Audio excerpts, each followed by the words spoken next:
Imagine que você acaba de conquistar aquela vitória suada em uma execução fiscal, mas, antes mesmo de comemorar, descobre que a sentença de extinção pode ou não ser objeto de apelação, dependendo da forma como o valor de alçada for calculado. Agora, visualize o impacto disso no fluxo de trabalho do seu escritório. Prazo correndo, cliente ansioso e a incerteza pairando sobre a estratégia recursal.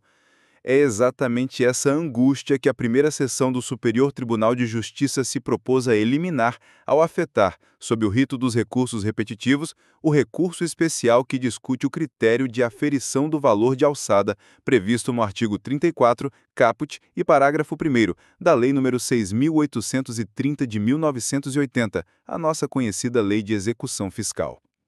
Você já parou para pensar quantas execuções fiscais tramitam hoje apenas no seu estado, envolvendo o mesmo tributo lançado em exercícios diferentes?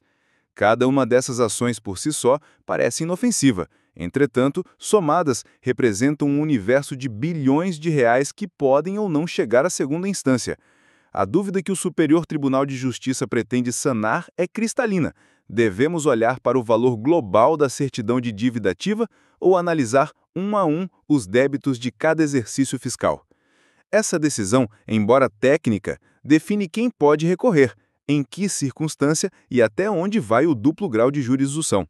A relatora, ministra Regina Helena Costa, acendeu o alerta ao mencionar a multiplicidade de recursos sobre o tema e a divergência explícita entre as turmas de direito público do tribunal. O Código de Processo Civil, de 2015, em seu artigo 1036, parágrafo 6º, oferece a ferramenta perfeita para momentos como este, o rito dos repetitivos. E foi exatamente sob esse guarda-chuva que o processo foi abrigado. A mensagem implícita aqui é poderosa. Quando o Superior Tribunal de Justiça fala em uniformização, ele fala em segurança jurídica, previsibilidade e, principalmente, em eficiência para todos nós, operadores do direito.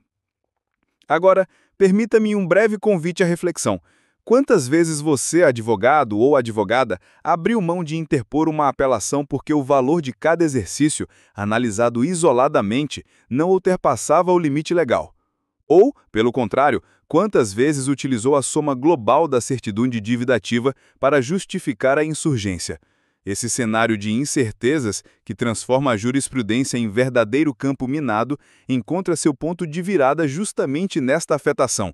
Afinal, quando o Superior Tribunal de Justiça suspende, em todo o território nacional, os processos que versem sobre matéria idêntica, conforme previsão do artigo 257-C do Regimento Interno do Tribunal, ele envia um recado direto: pare, respire e aguarde a tese vinculante. E aqui surge um gatilho mental poderoso para o seu cliente: a antecipação. Ao explicar que o processo dele ficará sobrestado até o julgamento do recurso repetitivo, você cria expectativa e, ao mesmo tempo, demonstra domínio técnico. O cliente percebe que há um movimento nacional de unificação, não uma simples morosidade local. Esse é o momento de fortalecer o relacionamento, mostrando que cada dia de espera será recompensado com segurança jurídica a longo prazo. Do ponto de vista dogmático, o debate envolve a essência do que chamamos de execução única. Quando a certidão de dívida ativa concentra débitos de vários exercícios, estamos diante de uma só execução ou de várias execuções? A resposta influencia o limite de alçada e, consequentemente, o direito de recorrer. A Fazenda Pública teme o fracionamento artificial, que poderia gerar uma enxurrada de execuções menores apenas para driblar o teto recursal. Já o contribuinte, por sua vez, vê no mesmo fracionamento uma via de acesso ao duplo grau de jurisdição, sobretudo quando o valor de cada exercício, separado, cai abaixo do limite fixado em lei. A suspensão nacional dos processos, decretada pela primeira sessão, é mais do que um gesto de cautela. Trata-se de estratégia processual que evita decisões conflitantes nos tribunais de justiça e nos tribunais regionais federais. Imagine a economia de tempo e de recursos que isso representa. Para nós, advogados, significa reduzir o risco de enfrentar posições contraditórias dentro do próprio Poder Judiciário, poupando horas de pesquisa jurisprudencial e, principalmente, fortalecendo o planejamento das peças defensivas. Entretanto, nem tudo são flores.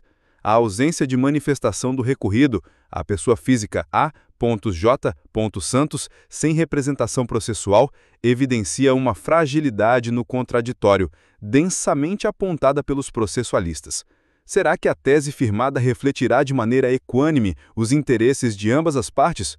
Essa lacuna, ainda que não comprometa formalmente a validade do precedente, provoca um debate ético sobre a legitimidade de decidir sem ouvir quem, na prática, também sofrerá os efeitos do julgamento.